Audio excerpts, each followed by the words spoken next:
అందరికీ సంక్రాంతి శుభాకాంక్షలు. సంక్రాంతి పండుగ అనగానే 3 రోజుల పండుగ. దీనిని పల్లెటూర్లలో చాలా బాగా జరుపుకుంటారు.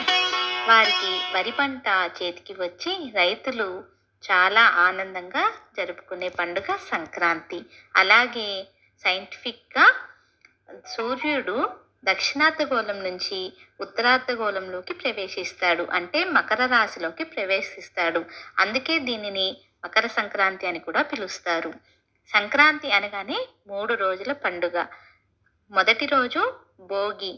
ఉదయం లెగవగానే భోగి మంటలు వేస్తారు. అలాగే సాయంత్రం పూట బొమ్మల కొలువులు, చిన్నపిల్లలు ఉంటే భోగి పళ్ళు కూడా పోస్తూ ఉంటారు.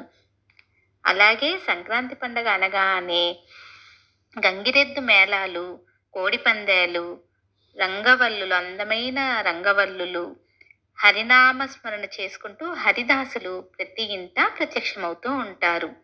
ధనుర్మాసంలో వస్తుంది ఈ సంక్రాంతి పండుగ కాబట్టి విష్ణుమూర్తి భక్తులు తిరుప్పావే చదువుతూ ఉంటారు. అలాగే గోదా కళ్యాణం కూడా జరుగుతుంది. ఈ కొత్తగా వచ్చిన బియ్యం, పాలు, పెసరపప్పు, బెల్లం కలిపి పొంగల్ని తయారు చేసి దేవుడికి నైవేద్యంగా పెడుతూ ఉంటారు.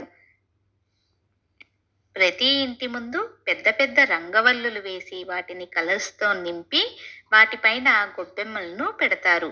అలాగే అనేక పందాలు జరుగుతూ ఉంటాయి. కోడి పందాలు, ముగ్గుల పోటీలు, గాలిపటాలు ఎగరవేయటం ఇలాంటి అనేక పందాలు జరుగుతూ ఉంటాయి.